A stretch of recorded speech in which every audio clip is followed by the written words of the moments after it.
이번 시간엔 본 강좌의 마지막 시간으로서 작업한 내용을 다양한 이미지 파일 혹은 동영상 파일로 만들어주는 방법에 대해서 알아보도록 하겠습니다.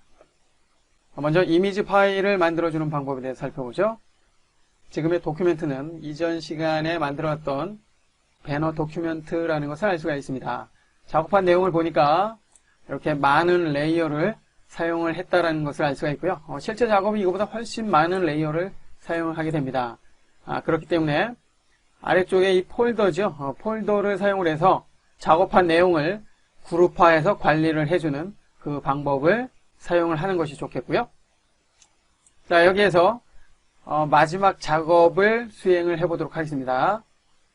자, 여러분은 배너 PSD 파일을 열어서 저와 같이 해보시길 바라고요. 맨 위에 수평바라고 있는데요. 이 부분이죠. 이 부분. 입체적인 느낌을 주기 위해서 수평바를 하나 만들었습니다.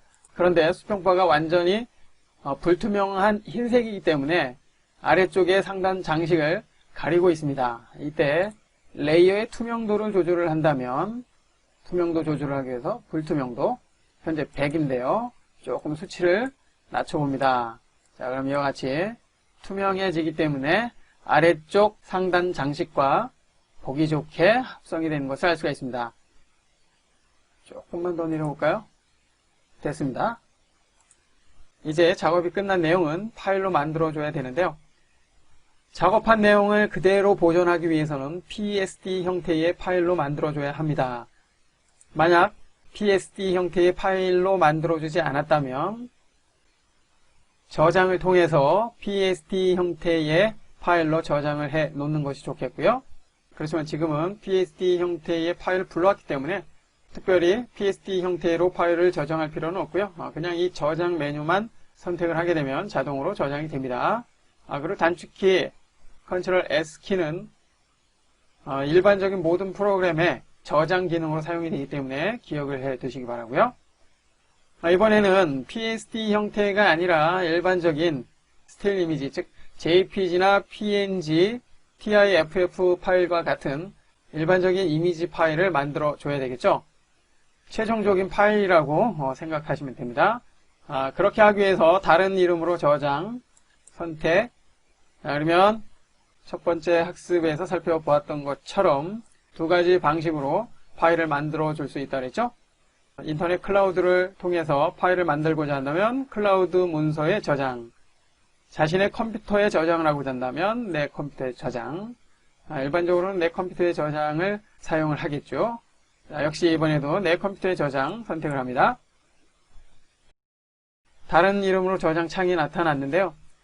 파일 형식을 보면 기본적으로 PSD 형태입니다. 자, 여기에서 파일 형식을 살펴보면 일반적으로 사용하는 JPG 형태가 있습니다. 압축 방식이면서도 해상도가 좋은 그런 방식이고요. 그리고 가장 대중적으로 사용을 하는 그러한 방식입니다. 그리고 아래쪽으로 내려오면 TIFF 파일 형식이 있는데요. 이 파일 또한 해상도가 뛰어나기 때문에 일반적인 이미지 파일 형태로 많이 사용이 됩니다.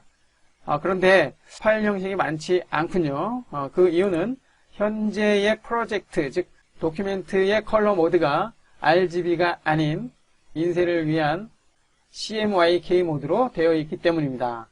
살펴보자면 이미지의 모드를 보면 현재 CMYK로 되어 있죠. 인쇄에 적합한 그러한 색상 모드입니다. 만약 인쇄가 아닌 일반적으로 컴퓨터에서 보기 위한 그러한 작업이라면 RGB 색상으로 바꿔놓으면 되겠죠. 병합하지 않은 상태에서 사용을 해봅니다. 됐고요. 자, 이제 다시 한번 파일, 다른 이름으로 저장, 내 컴퓨터에 저장, 그러면 다른 이름으로 저장 창이 나타났고요. 이제 파일 형식을 보면 이전보다 훨씬 다양해진 것을 알 수가 있죠. RGB 모드에서는 CMYK보다는 훨씬 다양한 파일 포맷을 제공을 합니다. 살펴보지 않은 파일 중에서는 PNG가 있고요. PNG 파일은 용량이 작으면서도 고해상도의 이미지 파일을 만들어 주는데요. 특징은 포토샵에서 투명하게 사용이 됐던 그 영역을 알파 채널, 즉 투명한 상태로 그대로 보존이 된 이미지 파일로 만들어 줍니다. 그렇기 때문에 포토샵에서 글자를 만들어 놓고 만들어진 글자를 동영상 편집 프로그램의 자막으로 사용할 경우에 지금의 PNG 파일은 아주 효과적으로 사용할 수가 있습니다. 자, 그 밖에 역시 투명한 정보를 사용을 할 수 있는 타가 형태의 파일이 있고요.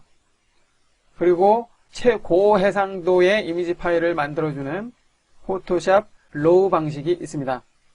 그 밖에 256 컬러로 제한을 두는 GIF 형태의 이미지 파일이 있고요. 나머지 파일 형식은 일반적으로 사용을 하진 않지만 상황에 따라서 사용해야 될 경우도 있기 때문에 살펴보지 않은 파일 형식은 여러분들이 직접 어떤 속성을 가진 파일 형식인지 살펴보시기 바랍니다.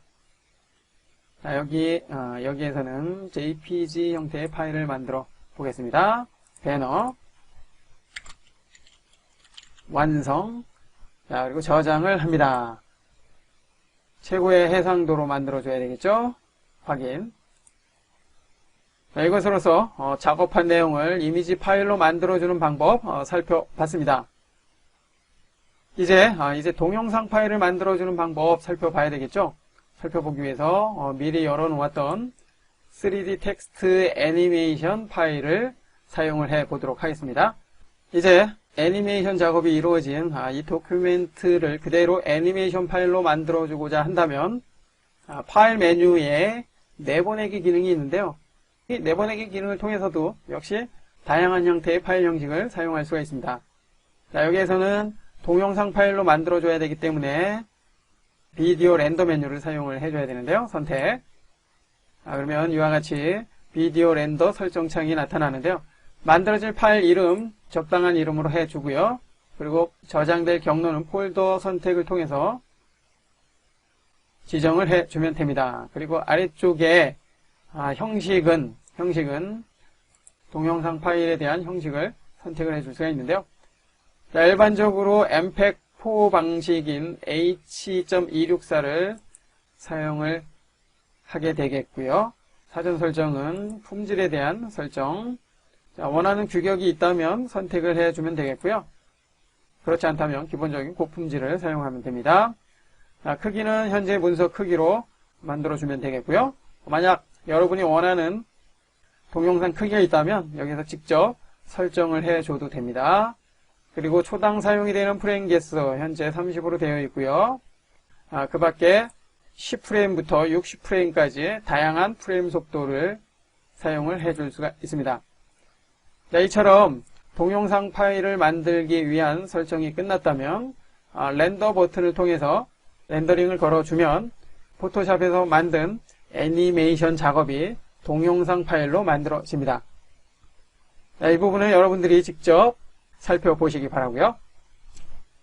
이것으로서 포토샵의 기본 강좌가 모두 끝났습니다.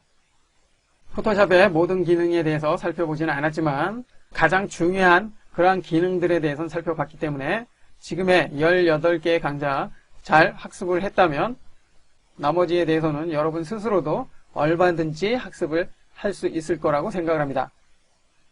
지금까지 강좌 끝까지 보신 분들께 감사드리고요. 저는 다음 강좌를 통해서 다시 만나 뵙겠습니다.